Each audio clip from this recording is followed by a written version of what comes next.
मनु के दो पुत्र थे, एक का नाम प्रियव्रत और दूसरे का नाम उत्तानपाद।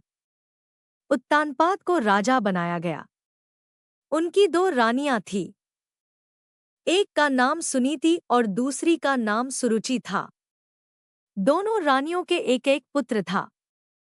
बड़ी रानी सुनीति का पुत्र था ध्रुव और छोटी रानी सुरुचि का पुत्र था उत्तम।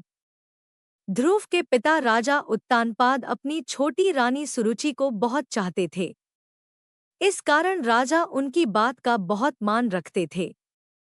वहीं सुनीति बहु सीधी सादी और सरल स्वभाव की होने के कारण सदा भक्ति में लगी रहती थी। एक दिन राजा उत्तानपाद अपने राजसिंहासन पर विराजमान थे, तभी राजकुमार उत्तम उनके पास आया। राजा ने उसे गोद में बिठाया और उसके साथ खेलने लगे।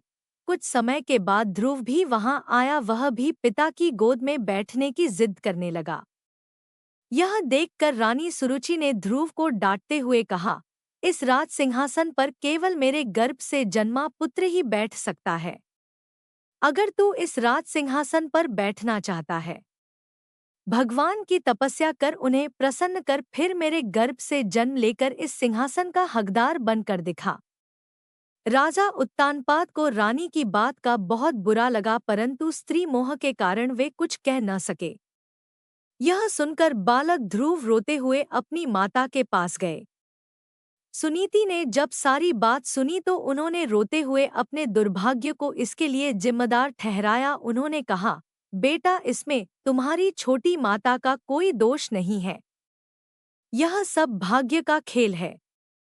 तुम भी उसी पिता की संतान हो जिस पिता की संतान उत्तम है, इसलिए किसी को दोष देने से अच्छा है इस दुख से बचने के लिए कमलनयन श्री हरि भगवान विष्णु की आराधना करो। उनके सिवा इस संसार में कोई भी तुम्हारे इस दुख को कम नहीं कर सकता। बालक ध्रुव उसी क्षण अपने पिता की नगरी को छोड़कर वन की ओर चल दिए। भगवान श्री हरि विष्णु की कृपा से रास्ते में उन्हें नारद जी के दर्शन हुए। नारद जी ने ध्रुव से वन जाने का कारण पूछा। ध्रुव ने उन्हें सारी बात बताई। तब नारद जी ने सोचा यह छोटा सा बालक वन में डर जाएगा, इसलिए उन्होंने बालक ध्रुव को समझाकर घर भेजने का प्रयत्न किया। किंतु ध्रुव के दृढ़ निश्चय और निश्चल भक्ति को देखकर नारद जी बहुत प्रभावित हुए। उन्होंने ध्रुव को ओम नमो भगवते वासुदेवाय मंत्र की दीक्षा दी। नारद जी से भक्ति का पूरा विधि विधान जानकर बालक ध्रुव यमुना के तट पर पहुंच गए। वहां उन्होंने यमुना में स्नान कर श्री हरि भगवान विष्णु का ध्यान कर पूजा की और नारद जी के बताए मंत्र का जाप करने लगे।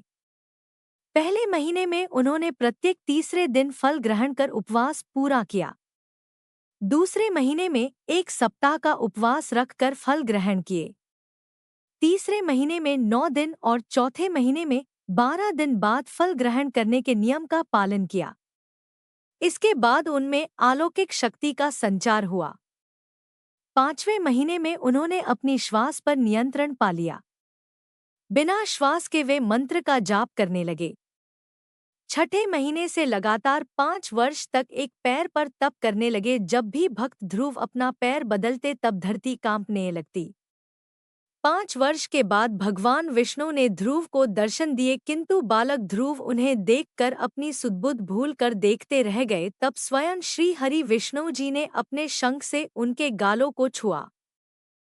प्रभु के स्पर्श से भक्त ध्रुव के अंदर तत्वज्ञान का प्रकाश हो गया। वे सभी विद्याओं में पारंगत हो गए। भगवान को पहचान कर भक्त ध्रुव ने उनकी स्तुति की।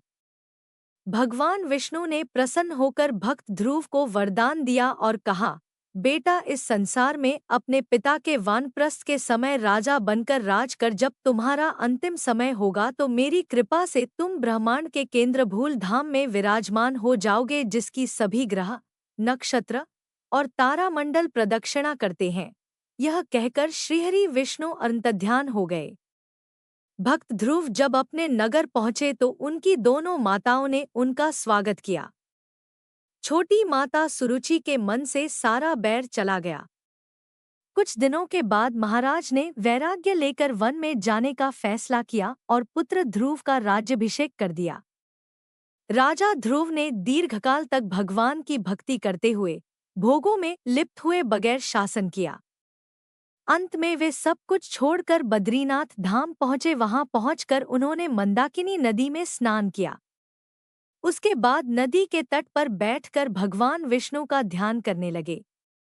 कुछ पल के बाद भगवान विष्णु के पार्षद एक सुंदर विमान लेकर उन्हें लेने आए। उन्होंने भक्त ध्रुव से विमान में बैठने का आग्रह किया।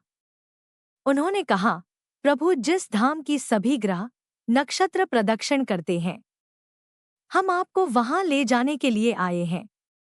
भक्त ध्रुव ने सभी मुनियों को प्रमाण उनका आशीर्वाद लिया और विमान किए और प्रस्थान किया। तभी वहां यम देवता प्रकट हुए। उन्होंने कहा, यह मृत्युलोक है, अर्थात बिना मुझे स्पर्श किए कोई इस संसार से नहीं जा सकता। यह सुनकर भक्त ध्रुव ने उनके सिर पर पैर रखा और विमान में प्रस्थान किया। आज भी भक्त ध्रुव ध्रुवतारा धाम में विराजते हैं।